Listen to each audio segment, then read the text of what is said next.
हरिओम। तो आज हम लोग शुरू कर रहे हैं class 8 maths chapter 3 understanding quadrilaterals. हमने चैप्टर 2 जो the linear equation in one variable है उसके सारे वीडियोस अपलोड किए हुए हैं। तो अगर आपने नहीं देखा है, आपको प्रॉब्लम आ रहा है, तो आप उसे ज़रूर देखें। ठीक है, तो चलिए हम लोग शुरू करते हैं अंडरस्टैंडिंग क्वाड्रिलेटरल्स। तो इस चैप्टर का जो है मोटिव क्या है कि क्वाड्रिलेटरल्स के बारे में ये बताएगा हम लोगों को। ठीक, तो क्वाड्रिलेटरल्स क्या होता है उससे पहले हम लोग जान लेते हैं कि प्लेन कर्व क्या होता है। ठीक, तो पहला बात है कि प्लेन कर्व क्या होता है।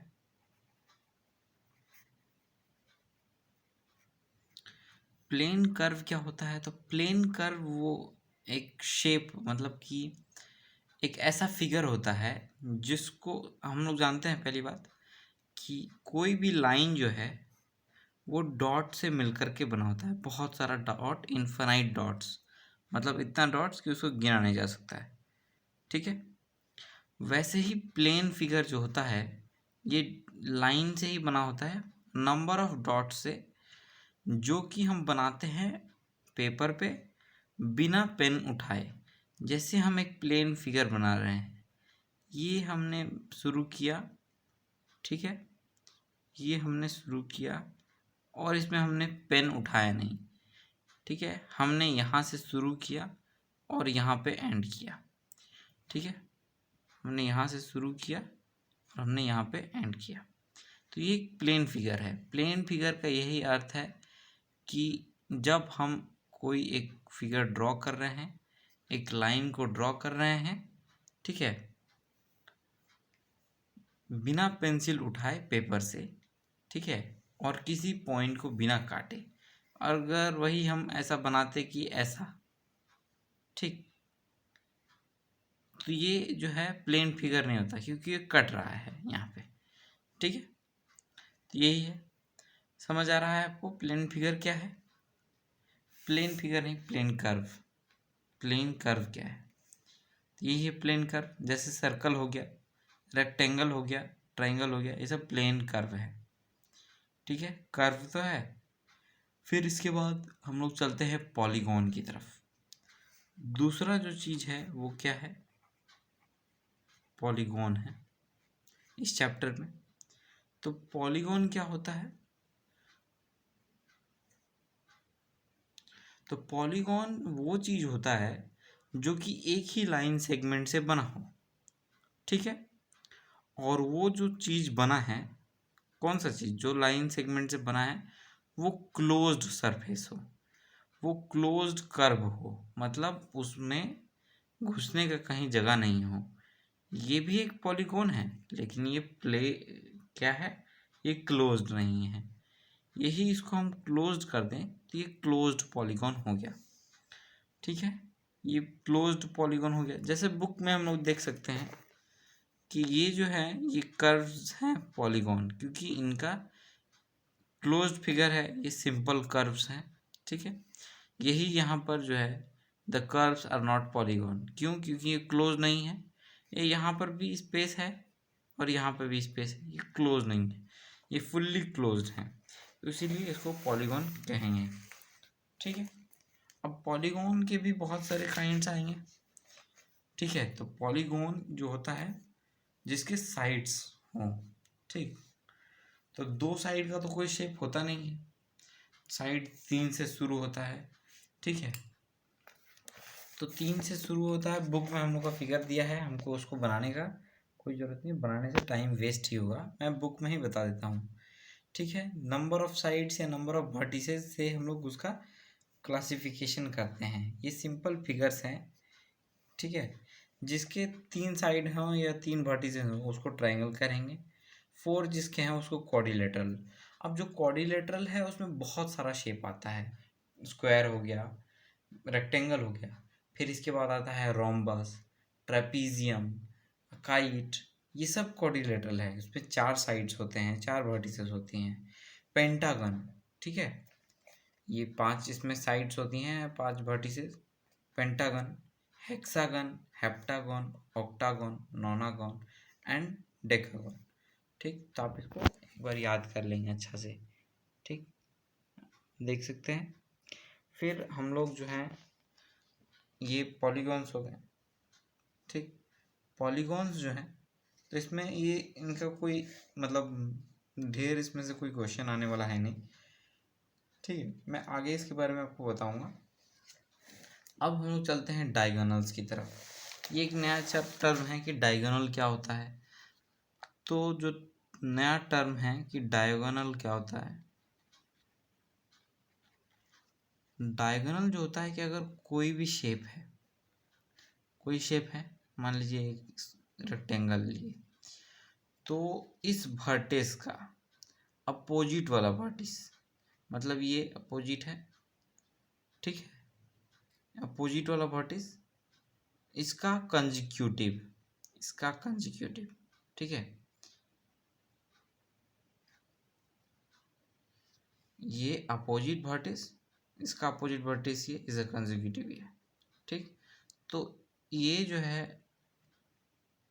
जो है लाइन जो ज्वाइन करेगा टू वर्टिसेस, ठीक है, टू नॉन कॉन्जिक्यूटिव वर्टिसेस जो है, मतलब ये नॉन कॉन्जिक्यूटिव है, इसके बाद ये और इसके बाद ये, ठीक है। तो इस वर्टिस को और इस वर्टिस को जो ज्वाइन करेगा ए बी सी डी, तो ए सी जो है वो वर्टिस, सॉरी ये ए सी जो है ये क्या है हम लोगों का, ये हम लोग का डायगोनल है। इसमें स्क्वायर में सिर्फ दो ही डायगोनल हो सकते हैं, ठीक है, स्क्वायर में सिर्फ दो ही डायगोनल हो सकते हैं, इस रेक्टेंगल में दो ही डायगोनल हो सकते हैं, ए सी एंड ए बी, ठीक है। डायगोनल आपको समझ में आया। फिर अगला जो चीज़ है उस पर हम लोग चलते हैं, कन्वेक्स एंड कनकेव पॉलीगॉन। ये एक अच्छा टॉपिक है, convex and concave polygon, convex and concave polygon, ये एक अच्छा चीज़ है। उससे पहले हम लोग रेगुलर और इरेगुलर समझ लेते हैं, ठीक है। रेगुलर और इरेगुलर हम लोग समझ लेते हैं पॉलीगॉन जो है। तो रेगुलर और इरेगुलर वही पॉलीगॉन है जिस पॉलीगॉन का, ठीक है, जिस पॉलीगॉन का साइड्स और एंगल इक्वल हो, ठीक है। जैसा कि अगर स्क्वायर लेते हैं, ठीक, तो स्क्वायर का ये साइड और ये साइड इक्वल है, ये एंगल 90 होगा, ये एंगल 90 होगा, ये एंगल 90 होगा, इसको कोई नहीं बदल सकता है, ये बात सही है, ठीक है। वही हम लोग अगर ट्रायंगल लेते हैं तो इक्विलेटरल ट्रायंगल लेंगे। इक्विलेटरल ट्रायंगल जो होगा उसके सभी साइड्स और सभी एंगल जो है वो इक्वल होंगे, ठीक। अगर वही राइट एंगल ट्रायंगल लेंगे तो इसमें एक 90 होगा और बाकी 45 होगा, तो ये इरेगुलर हो गया, ठीक, इरेगुलर हो गया, सही बात है। फिर वही अगर हम लोग लेते हैं कुछ ऐसा जो हम लोगों का कुछ इस प्रकार हो, अगर पॉलीगॉन घर के शेप का, ठीक है, तो ये दोनों साइड तो इक्वल होगा, लेकिन ये साइड भी इक्वल होगा, लेकिन ये इसके इक्वल नहीं होगा, ना ही ये किसी के इक्वल होगा। और इसमें यहाँ 90 होगा, यहाँ 90 होगा, ये एंगल मैच कर सकता है, ये एंगल डिफर करेगा, तो ये इरेगुलर पॉलीगॉन होगा, इरेगुलर पॉलीगॉन हुआ। अब कन्वेक्स एंड कनकेव पॉलीगॉन पे हम लोग आते हैं। तो कन्वेक्स एंड कनकेव पॉलीगॉन वही पॉलीगॉन है, ठीक है, जिस डायगोनल से ये रिलेटेड टर्म है, ठीक है। कन्वेक्स पॉलीगॉन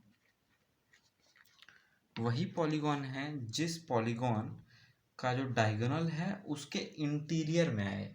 अगर ये जो अगर एक रेक्टेंगल है तो इसका जो डायगोनल है, डायगोनल क्या बताया था, टू नॉन कॉन्जिक्यूटिव, मतलब इसके बाद का बाद, ठीक, इसके बाद के बाद ये जो डायगोनल है इसके इंटीरियर आ रहा है, तो ये कन्वेक्स पॉलीगॉन होगा। जो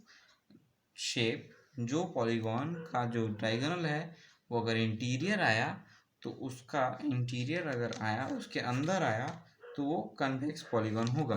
और वही कनकेव पॉलीगॉन जो होता है पॉलीगॉन जो होता है वो क्या होता है, उसका जो डायगोनल होगा वो उसके बाहर आएगा। कहाँ आएगा, उसके बाहर आएगा।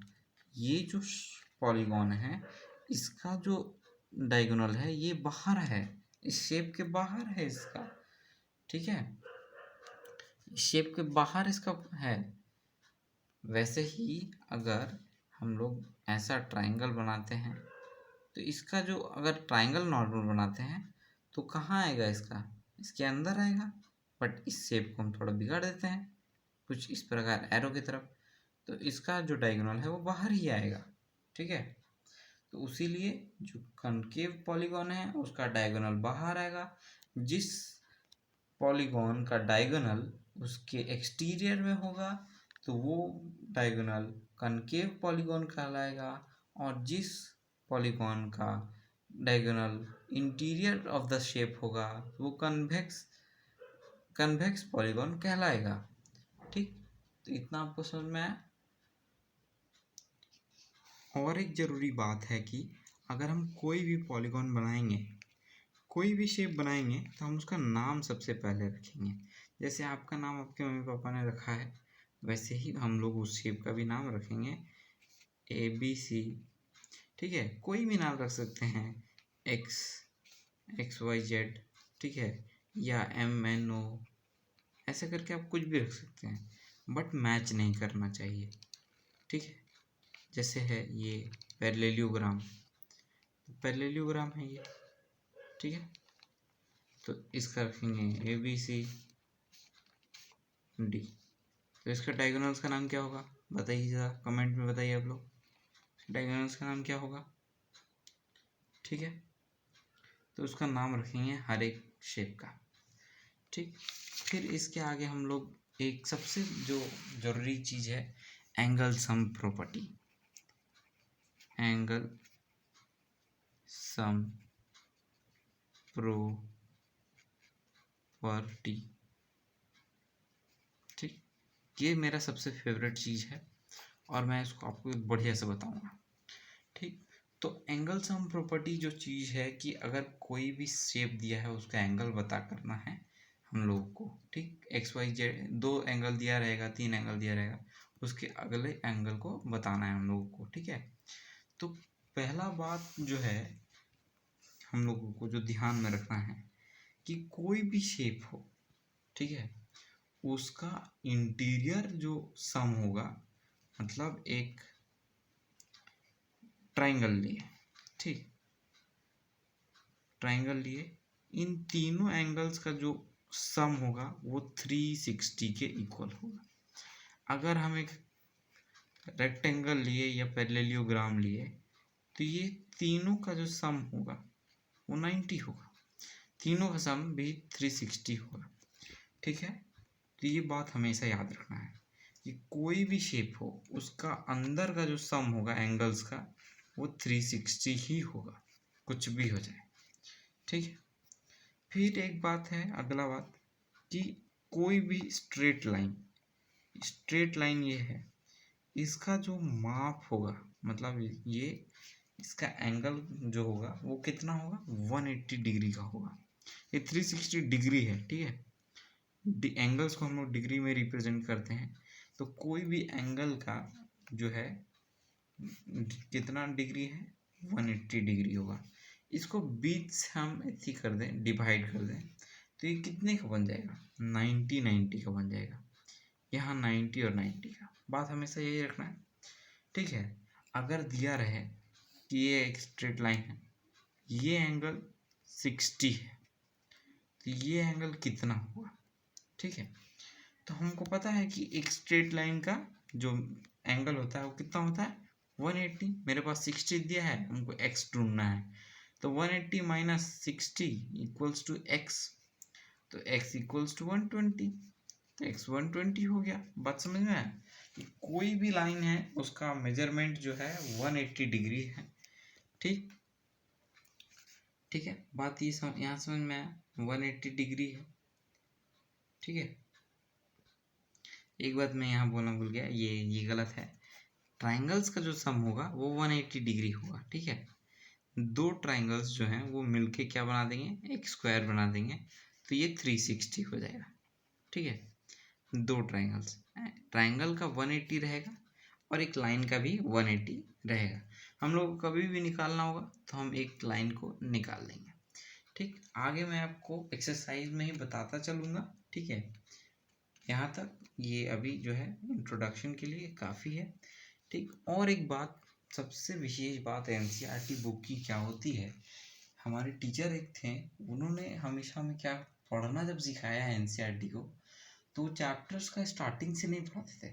चैप्टर का लास्ट पेज पे समरी दिया रहता है हर एक एनसीईआरटी बुक में, वेदर वो मैथ्स का हो या वो साइंस का हो, तो उस पर समरी को आप पहले पढ़िएगा तो आपको हल्का फुल्का पता चल जाएगा। तो आपसे भी मेरा ये मतलब निवेदन है कि आप जो मैथ्स का भी चैप्टर होता है उसका समरी पढ़िए पीछे। तो चलिए हम लोग सबसे पहले पीछे चलते हैं।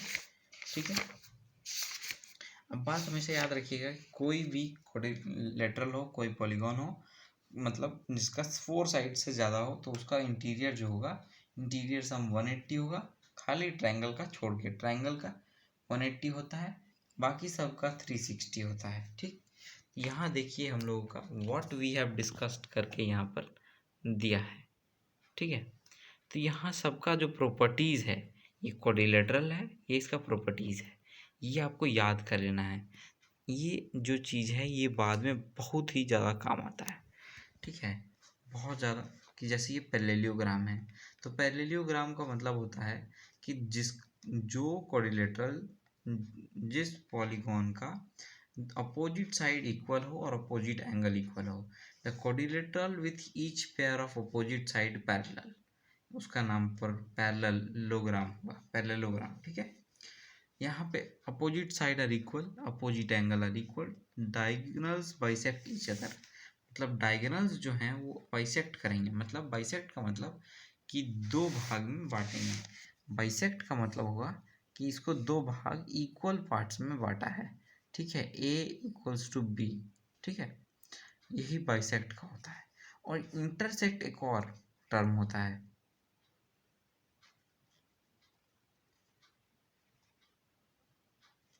और एक इंटरसेक्ट होता है। मतलब इंटरसेक्ट मतलब उसको काटा, अब वो इक्वल काटा कि काची काटा वो नहीं पता है लोग को, लेकिन इसमें इक्वल होगा। ठीक, तो आपसे निवेदन है कि आप इसको याद कर लीजिएगा, ये व्हाट वी हैव डन। एक रोम्बस होता है, रेक्टेंगल, स्क्वायर, काइट, सबका। ठीक है, ये इम्पोर्टेंट है। ठीक, चलिए अगले वीडियो में मिलते हैं हम लोग एक्सरसाइज के साथ। तो तब के लिए गुड नाइट, और प्लीज़ आप चैनल को सब्सक्राइब करिए। ठीक है, कोई प्रॉब्लम प्लीज़ कमेंट करिए, अपने दोस्तों के साथ शेयर करिए, क्योंकि ये मुश्किल का वक्त है, हम लोगों को एक साथ मिल कर के रहना है। ठीक, तो शेयर करिए। चलिए, धन्यवाद।